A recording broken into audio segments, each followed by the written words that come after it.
back out to their car, and that is when police say a silver four-door sedan drove up to the car, and a number of people got out of it and shot the two victims. One person died right here in the parking lot, and another died at the hospital. Now, we don't know too much about the victims, except for that they were not car students. We also don't know their ages. And the NOPD is asking for help from the public so they can track down the shooters. Walmart is looking to challenge Amazon Prime head-to-head with free two-day shipping, no annual fee. Buyers would have to order at least $35 worth of merchandise. Local retail expert Wade Regas says Walmart is one of the few big box stores that can do this. It's definitely a better position than Sears, Kmart, Penny, and maybe in a better position than Target, or at least in a similar position to Target. Regas says Amazon still has the digital media to offer movies, TV, music, and books that may sweeten the offer in exchange for that $99 subscription. Volkswagen has agreed now to pay at least $1.2 billion in buybacks and compensation. This to settle the claims from U.S. owners of cars with larger diesel engines. The company rigged so they could cheat on emissions. The settlement is very similar in that consumers will have an option to have the vehicle bought back, have it repaired. There'll be some compensation for the situation, and if the vehicle is fixed and performance goes down, then there's clauses that they either have to buy back the vehicle in some cases or pay an additional penalty. CBS correspondent Chris Van Cleve. It's sports time. Here's Steve Geller. Toronto's Kyle Lowry let go of a 21-foot shot with 4.3 seconds left in overtime and found the bottom of the net to lift the Raptors to a 108-106 triumph over the Pelicans. Coach Alvin Gentry said his flock of birds needed to be more disciplined at the start of the second half, in particular when Toronto opened on a 12-1 run to erase most of a 14-point deficit. At the end of the day, though, you just can't give back a lead that you worked so hard to get that easily, and I think that was the difference in the game. New Orleans will try and flush the loss quickly as they play in Detroit this evening. National Signing Day is here. The Big Chief is keeping us up to date on the LSU Tigers. This Signing Day update is brought to you by Jefferson Financial Federal Credit Union, helping members achieve success.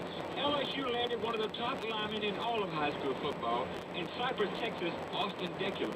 The fifth best ranked offensive lineman in all of high school football comes to LSU with a big understanding.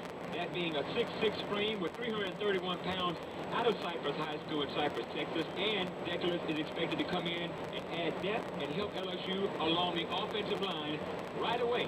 A big member of LSU's class of 17. Deke Fellavia, WWL Sports. Today at 4 on Sports Talk, join Bobby Adair and Deke Fellavia live from LSU's Bayou Bash. We'll break down National Signing Day, plus don't miss Coach Ed Ogeron live at 4 o'clock. Then go QB to QB with Drew Brees at 6:40. After that, it's LSU Hoops as the Tigers host South Carolina. Pre-game coverage is at 7:30 with tip-off coming at 8. Steve Geller, WWL Sports. All right, thanks, Steve. WWL News Time, 8:36. Wall Street just opening for business on this Wednesday morning, and right now the Dow is up 97 points, NASDAQ up 46, and oil is also up about 51 cents now at 53 a barrel. Good-looking forecast. Another beautiful day to be outside enjoying this spring-like weather with partly cloudy skies. A little breezy today, the high around 75. Watch out for some dense fog forming across the area starting after midnight and continuing into your Thursday morning. Lows north of the lake in the lower 50s and south of the lake in the mid-50s. As we start off your Thursday Groundhog Day with some morning fog, expect a partly cloudy afternoon with a high of 75. And Friday morning, dense fog likely as well. Then a cold front moves through during the day. And mostly cloudy skies, a 20% chance for a few showers and highs in the lower 70s. From the Pinpoint Forecast Center, I'm WWL TV meteorologist Dave Nussbaum. And right now at Armstrong International, it's starting to warm up. We're at 59 degrees, sunny skies, humidity 87%. It's sunny on the North Shore, 53 at Slidell. WWL traffic. And the WWL Traffic Center, I'm Terrell Robinson. Your main problem is still going to be the Monetary Spillway. If you're trying to get from LaPlace towards Kenner, It remains closed around the 212 past that curve due to an earlier car fire. So they're trying to clear out the traffic that's there. In the meantime, it looks like they're diverting traffic off on 51 towards Airline, and that is really stacked up, as is Main Street. You might want to consider Belterre as an alternative. Even before that, just get on Airline Highway, rejoin the interstate at the I-310, and you'll do a lot better. But the Airline is stacking up as well around Ormond, as you might imagine. On the North Shore, the I-12, this is going to be for traveling from Slidell towards Covington. Right around Highway 50, right around 59, you've got a left lane action. That's where you got that stack up there if you're trying to get towards Covington and 190 at the Causeway. Earlier actions, Shep and Pure coming into the CBD have been cleared, so those delays to Crowder should start to move a bit better. The Crescent connection to the East Bank side remains slow around the stump with you. And this traffic report brought to you by Dornex Food Center. Dornex Food Center has everything you need for the big game day. New specials start today, so visit Dornex.com to see what's on sale. That's DORIGNACS.com. Great sale items for Sunday's game, only at Dornex Food Center, 710 Veterans in Metairie. Traffic tip on WBL 504-260 info. I'm David Blake. Back to Tommy Tucker, WWL, AMFM.com. And back to the phones in 15 seconds. I tell you the happiest, healthiest states in the U.S., according to a new survey. Hey, we're on top, huh? Nope. Hawaii, Alaska, and South Dakota. And of those three, I would pick South Dakota to live in. Would you really? Hawaii too touristy, Alaska... Yeah. Come on, man. It's just too cold. I last about a week in Alaska. Yeah. I'd die. Yeah, you would. I know South Dakota appeals to me. Small diner, pancakes, breakfast. Mark and LaPlace, good morning. You're in WWL. How are you? Hey.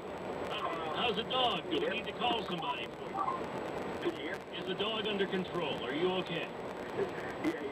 Hey, you know, people like Darryl, the previous caller, and the Democratic Party, you know, Darryl's attitude where well, just because they did it to Barack Obama, you don't think about the individual. They could nominate Jesus Christ and they would have a problem, okay? Democratic Party. Who are you talking about? Democrats? Yeah. I think you don't be a Democrat, don't you? I'll say it'd be more of a conservative. Be a Democrat, but anyway, go ahead. Not today's Democrat. Maybe our parents' Democrat, but not today's Democrat, okay? You know, I just think that the way they're acting, I don't, you know, whatever, they just gonna, it's like a bunch of spoiled brats, to where they can't get their way, they're gonna take their toys and go home. And if they keep acting like this is just gonna show the average American that the Democrat is just becoming an extremist organization. Well, let me just say this. Thank you for your call. I got a text that comes in that says, day after President Obama's first inauguration, Republicans had a meeting stating they would fight him on everything. My source, CNN, I think the Dems would fight on everything. And I get that. I see where you're coming from with that, but I think Mitch McConnell even said he was going to do everything he could to make sure he failed. Well, I might be misquoting somebody there, but at some point, somebody has to start acting like grown-ups, don't they? And if not now, when? Because if the Democrats are obstructionists now and there's another election, well, and the Democrats win, well, it's the Republicans that are obstructionists and then we don't get anywhere. 8:42, you tell me when we come back. Tommy Tucker, WWL. Tommy Tucker, great conversation on WWL, the news, talk, and sports leader.